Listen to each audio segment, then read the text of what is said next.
খুবই চমৎকার একটি কনসেপ্ট আমরা শিখবো এসএসসি তে বিভিন্ন অবজেক্টিভের জন্য। খুবই চমৎকার একটি কনসেপ্ট, বহুভুজের অন্তকোণের সমষ্টি নির্ণয়। তো একটু খেয়াল করেন, আমরা সূত্রটা আসলে মুখস্থ করি সবাই, যেন মুখস্থ না করতে হয় এবং কখনো যেন না ভুলেন, সেটার জন্য ভিডিও। আমি যদি একটু লক্ষ্য করি, এখানে দেখেন 8টা বাহু আছে, তাহলে মানে এটা একটা অষ্টভুজ। এখানে কয়টা বাহু দেখেন, 1 2 3 4 5 6, 6টা বাহু আছে, তার মানে এটা একটা ষষ্ঠভুজ। আর চতুর্ভুজ তো আমরা সকলেই চিনি, যদি এটা একটা আয়তক্ষেত্র আমরা সকলেই বলি, তাই না? কিন্তু আয়তক্ষেত্রেও কিন্তু একটি চতুর্ভুজ, বর্গক্ষেত্রেও কিন্তু একটি চতুর্ভুজ, রম্বসও একটি চতুর্ভুজ, সামান্তরিকও একটি চতুর্ভুজ। তাদের বিভিন্ন বৈশিষ্ট্য আছে, এজন্য তারা সামান্তরিক, বর্গ, আয়ত, রম্বস। কিন্তু অবশ্যই কিন্তু এটা একটা চতুর্ভুজ, তার মানে এটা একটা আমি আদর্শ চতুর্ভুজ দেখেছি।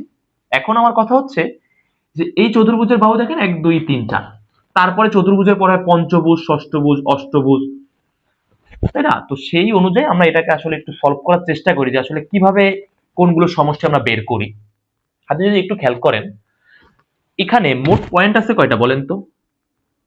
1টা 2টা 3টা 4টা 5টা 6টা 7টা 8টা। দেখেন অষ্টভুজ, তার মানে পয়েন্ট কয়টা? 8টা। খুব মজার বিষয়, ষষ্ঠভুজ, তাহলে পয়েন্ট হবে কয়টা? 6টা। এবং আপনি ফাইন্ড আউটও করতে পারবেন যে এখানে 6টা পয়েন্টই আছে। 1 2 3 4 5 6। ষষ্ঠভুজ 6টা পয়েন্ট, 6টা বাহু। চতুর্ভুজ 4টা পয়েন্ট, 4টা বাহু। একই কথা অষ্টভুজের জন্য। এখন যখন আপনি অন্তকোণগুলো বের করবেন, মানে অন্তকোণের সমষ্টি কত, এটা যখন আপনার কাছে চাইবে, তো আপনি কি করবেন দেখেন, যে কোনো একটি পয়েন্ট আপনি সিলেক্ট করতে পারেন এখান থেকে, যে কোনো একটি পয়েন্ট। দেখেন যে কোনো একটি পয়েন্ট তার পার্শ্ববর্তী দুইটা পয়েন্টের সাথে যুক্ত। একটু খেয়াল করেন, এই একটা পয়েন্ট এই একটা পয়েন্টের সাথে যুক্ত, আর এই পয়েন্টের সাথে যুক্ত।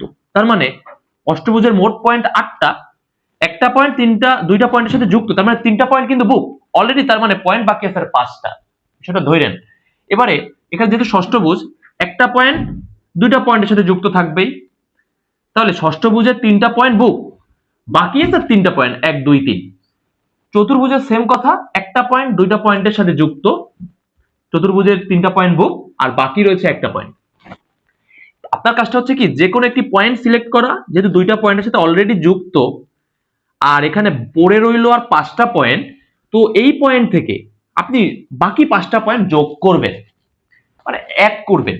আপনি এই পয়েন্ট নিয়েও কল্পনা করতে পারেন, তাহলে দেখবেন একটা পয়েন্ট বুক, আর সে নিজে বুক, মানে 3টা বুক, আর বাকি 5টা পড়ে রইল। সেম যে কোনো পয়েন্ট ধরে এটা করা যেতে পারে। তো আমি এই পয়েন্টটাই ধরছি আসলে। এটা ধরে আমি পরবর্তী 5টা পয়েন্ট যেটা রয়েছে বুক নয়, তাদের সাথে একে যুক্ত করি। এই একটা পয়েন্ট, এই একটা পয়েন্ট, এটা যুক্ত করলাম, তারপরে দেখেন এটা যুক্ত করলাম, এবং এটা যুক্ত করলাম। যাই হোক, এখন এটার সাথে তো এটা যুক্ত, এই জন্য যুক্ত করা লাগছে না। অনুরূপভাবে এই পয়েন্ট দেখেন, এই পয়েন্ট এবং এই পয়েন্টের সাথে যুক্ত, পড়ে হলো বাকি 3 পয়েন্ট। তাহলে এই 3 পয়েন্টের সাথে যুক্ত করেন, এই একটা পয়েন্ট, এই একটা পয়েন্ট, এই একটা পয়েন্ট। কি আঁকাচ্ছে আমি আসলে বুঝতে পারতেছি না, অনেকেই বুঝতে পারে। তো দেখেন এইখানে আসলে মজাটা, যে এই পয়েন্টটা অবশ্যই এই পয়েন্ট এবং এই পয়েন্টের সাথে যুক্ত, 3 পয়েন্ট বুক, পড়ে রইল 1 পয়েন্ট, তাহলে এই পয়েন্টের সাথে একে যোগ করেন। এখন আমাকে খুব মজার একটা কথা আপনাদের বলতে হবে, সেটা হচ্ছে কি, এখানে এই যে আয়তক্ষেত্র অথবা এই যে চতুর্ভুজটা দুইটা ত্রিভুজ খণ্ডে বিভক্ত হলো। আমার কথা কি স্পষ্ট? স্পষ্ট। এখন আপনি জানেন একটি চতুর্ভুজের 4 কোণের সমষ্টি কত? 360 ডিগ্রি। এটা আপনি মুখস্থ করেছেন। 360 ডিগ্রি কিভাবে আসে একটু খেয়াল করেন। আপনি এটাও জানেন এটা 90, এটা 90, এটা 90, এটা 90। এই দৃষ্টিকোণ থেকেও এটা হচ্ছে আপনার 360 ডিগ্রি। রম্বসের ক্ষেত্রে কিন্তু আপনি আবার এই 90 ডিগ্রি খুঁজে পাবেন না। মানে বিষয়টা কিভাবে মনে রাখবেন সেটা হচ্ছে কি, যে যেহেতু এখানে দুইটা ত্রিভুজ খণ্ড হয়ে গেল, একটি ত্রিভুজ খণ্ড মানে 3টি কোণ, একটি ত্রিভুজের 3টি কোণের যোগফল কত? 180 ডিগ্রি। আবার এখানে একটি ত্রিভুজ আছে, এই ত্রিভুজ খণ্ডের যোগফল মানে 3টি কোণের যোগফল অবশ্যই 180 ডিগ্রি। তার মানে দুইটা ত্রিভুজ আছে যেহেতু, তার মানে এই চতুর্ভুজের অন্তকোণগুলোর সমষ্টি হলো 2 গুণ 180, বা 180 যোগ 180, 2 গুণ 180 তো। তাহলে ফাইনালি আপনি এখানে কত পাচ্ছেন? এখানে আপনি পাচ্ছেন 360 ডিগ্রি। চতুর্ভুজের 4 কোণের সমষ্টি 360 ডিগ্রি আমরা জানি। দেখেন এখনো কিন্তু আমি শেষ কথাটা বলি নাই, শেষ কথাটা একদম লাস্টে বলবো। সেটা হচ্ছে কি, এবার দেখেন ষষ্ঠভুজ, আপনি সেম প্রক্রিয়ায় এখানে 1টা 2টা 3টা 4টা, চারটা ত্রিভুজ ক্ষেত্র পেয়েছেন। তার মানে এটা 180, এটা 180, এটা 180, এটা 180, মানে অন্তকোণগুলোর যোগফল। তাহলে আপনি ষষ্ঠভুজের ক্ষেত্রে এই কথাটা বলতে পারবেন যে 4 গুণ 180। ফাইনালি এখান থেকে পাওয়া যাবে যে আপনার 720। বিষয়টা বুঝছেন? তার মানে ষষ্ঠভুজের যেই 6টা কোণ রয়েছে এই 6টা কোণের যোগফল 720 ডিগ্রি গেল। এবার অষ্টভুজের ক্ষেত্রে একটু লক্ষ্য করেন, এখানে কোণ হয়েছে দেখেন এই ত্রিভুজ হয়েছে 1 2 3 4 5 6। তার মানে 6টা ত্রিভুজ যেহেতু 1 2 3 4 5 6, 6টা যেহেতু ত্রিভুজ, প্রত্যেক ত্রিভুজ যেহেতু 180 ডিগ্রি, তাহলে আমি বলতে পারবো 6 গুণ 180 ডিগ্রি। তার মানে এখানে আমি পাবো 0, 6টা 48 এর 8, হাতে 4, 6 কে 6 আর 4 10।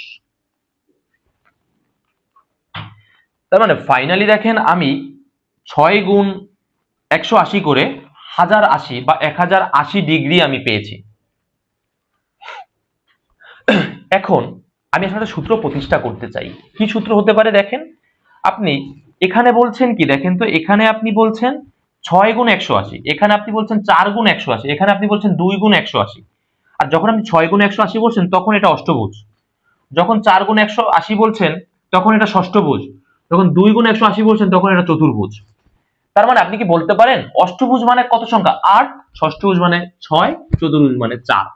আপনি কি বলতে পারেন প্রত্যেক ক্ষেত্রে একটা জিনিস লক্ষিত হয়, সেটা হচ্ছে কি যত ভুজ তার থেকে 2 বিয়োগ করলে যেই পরিমাণটা হয় সেই পরিমাণ ত্রিভুজ এখানে উৎপন্ন হয়। দেখেন 8 থেকে 2 বিয়োগ করলে হয় 6, তার মানে অষ্টভুজে 6টা ত্রিভুজ ক্ষেত্র পাওয়া যায়।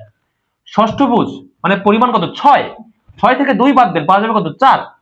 তাহলে ষষ্ঠভুজে 4টা ত্রিভুজ ক্ষেত্র পাওয়া যায়।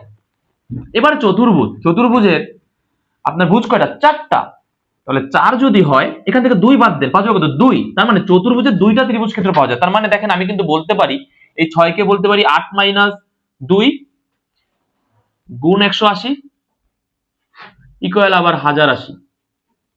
এটাকে কি বলতে পারি 6 মাইনাস 2 গুণ 180 ডিগ্রি ইকুয়াল 720 ডিগ্রি। এটাকে কি বলতে পারি, এটাকে বলতে পারি যে 4 মাইনাস 2 গুণ 180 ডিগ্রি ইকুয়াল 360 ডিগ্রি। এখনো শেষ কথাটা আসলে বাকি।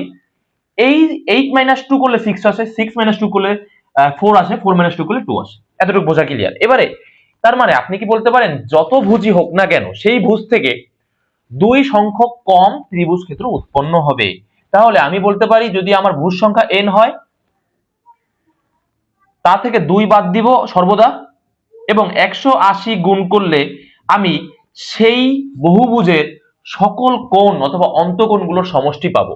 তার মানে দেখেন এটা কিন্তু আমাদের ফাইনাল সূত্র হতে পারে, হ্যাঁ, যে অন্তকোণগুলোর সমষ্টির যে ফর্মুলাটা সেটা হচ্ছে কি n-2। দ্যাট মিনস যত ভুজই বলুক, সপ্তভুজ বলুক, ষষ্ঠভুজ বলুক, অষ্টভুজ বলুক, পঞ্চভুজ বলুক, যত সংখ্যক ভুজই বলুক না কেন সেটার পরিমাণ হচ্ছে n, আর সেটা থেকে বাদ দিতে হবে 2। কারণ কি দেখা গেল বা প্রমাণ করতে পারলাম আমরা যে যত ভুজ তা থেকে 2টা কম ত্রিভুজ উৎপন্ন হয়। তাহলে n-2 গুণ 180। তো এটাই ছিল হচ্ছে আমাদের ফাইনাল আর কি ফর্মুলাটা, এটাই আপনাদের শেখাতে চেয়েছি।